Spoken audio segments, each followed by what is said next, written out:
So we've just had a short break because the battery's run out. We'll just go for a bit longer. I'm fascinated. This is fantastic to get this feedback and this support, that there are so many others out there that are experiencing certain things and have so many gifts, and particularly the young ones are waking up. Yes. You are now. I'm going to ask you something that's just for phenomena-wise, just a fun thing. Okay. Have you seen any of these beings? Have you connected with them yourselves? Okay. Have you walked out in the kitchen and gone, oh hello, and there's this insectoid being? Okay. What I would say to you is, because everybody wants to know, well, have I had any encounters as such? I have had no conscious encounters. The truth is that people have told me they've seen me on the craft a number of times. There's been various people who've said they've seen me up there. I have had I've seen quite a lot of unusual lights, and I've had... It would be difficult not to. It's such a fantastic view. Every night I go out with my camera and I get the orbs, and interesting things happen. I want the biggie though. I want the big one full frame. That's me, because it's about time I saw them full frame and all the rest of it. There you go. That's the mandate. That's the mandate, guys. I'm the best PR agent around. The least you can do is actually show me a nice big one.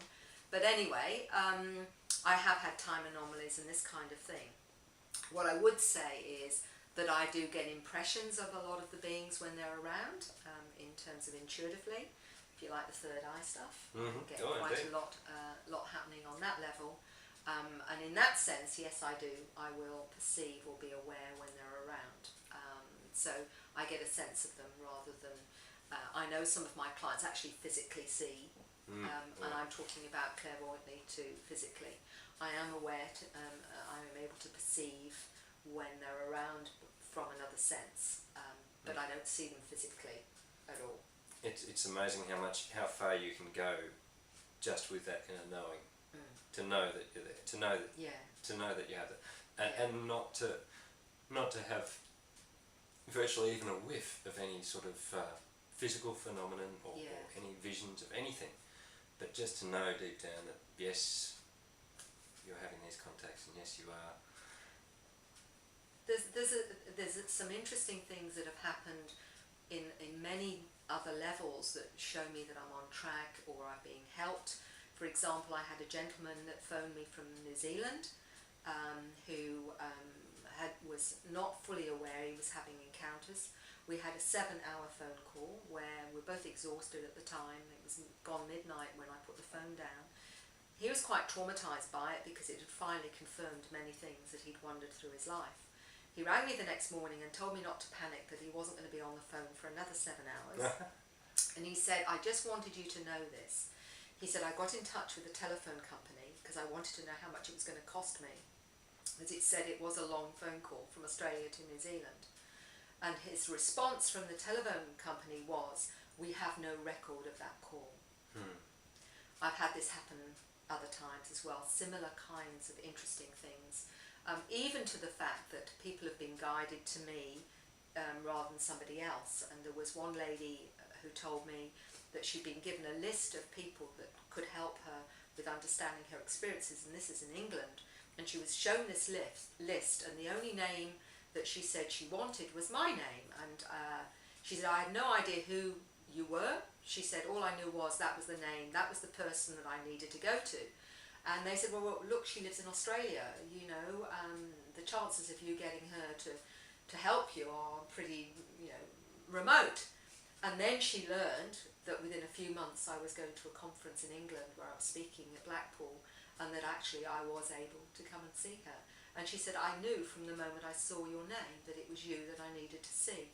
I've heard this a number of times where they've just said, I have known, I have just known. So it seems like there's there's some kind of system somewhere else that says, right, we need to connect X one with this one because this one's useful for this one.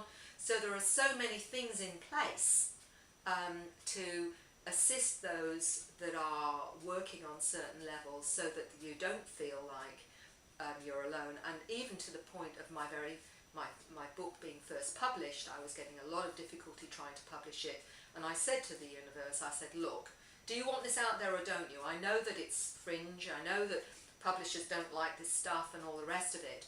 Within weeks, I get someone else write to me from England saying, I've got someone to publish my book. I said, who is it? They only just started out. I don't know if they'd be interested in yours. And I sent a synopsis, and this lady, within a day, mentioned certain things to me, and she said, I'm publishing your book because I know I have to. Beautiful. And this is how it happens. I don't have to do it. These are things that I know are beyond, I can only do what I do, but there's another level where if you're on track, things unfold for you, and this has happened in so many ways during my journey with supporting people with this.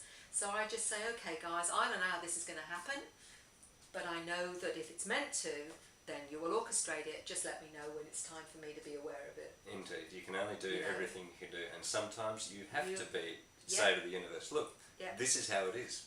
Yeah. This is how you're going to do it. In human terms, these are my parameters. This is what I can do. This is what at the moment I have no wherewithal to do. If you want it to happen, do it, or orchestrate it, or whatever.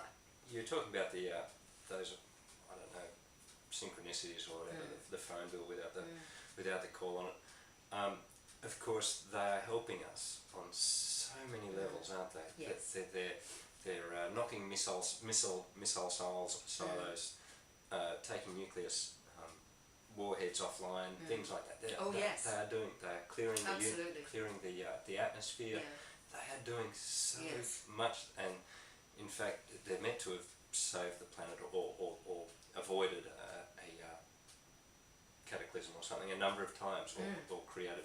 So it is amazing that we are in such a narrow band of perception where we are, and they are all around us, so it's amazing what they've done to bring us to the level where we are, so close to contact. The sad thing is that people don't realise it's everywhere, it's all around us, it's real, and the trouble is that most people still don't believe it. Yet intellectually we know that we can't possibly be the only intelligent life in the universe.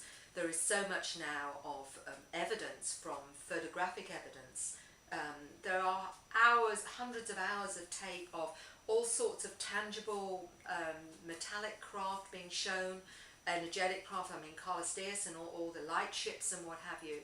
We have evidence that we've had presidents that have seen UFOs, we've had astronauts see UFOs, we've seen military people, pilots, credible people, even the Japanese Prime Minister's wife talked about going up on UFOs and what have you. We've had pop stars talk about it, John Lennon had his own encounters and whatever. All these people are talking about it. We've got hundreds of thousands, potentially millions and millions of people having encounters. Indigenous people talk about going up on the craft and the star visitors and how much they learn from them. We've got children, we've got doctors, lawyers, nurses, we've got people of all belief systems, all ages, saying they've been on craft and had encounters, and yet people still laugh and say, oh, UFOs, ha ha ha. And why is that? And the reason for that is because we've been deliberately lied to consistently for 60 or 70 years, from Rodwell and onwards, and because there's been a deliberate program to deny and to ridicule anyone with experiences. And that is why, still in consensus reality, you cannot own your experiences. It's the greatest crime against humanity that we have, through a certain group of people on this planet, deliberately hidden the truth. The biggest truth in everything that makes us who we are is being denied us. And when we talk about free energy, they have this technology. Again, what have been the consequences? We have been polluting this planet for 60 or 70 years when we haven't needed to, because of this cover-up. They have technology so far beyond what we have now. 30 years, I believe, talking to whistleblowers, beyond what we have now, where we wouldn't be using anything, no such thing as fossil fuels. There's free energy out there. The technologies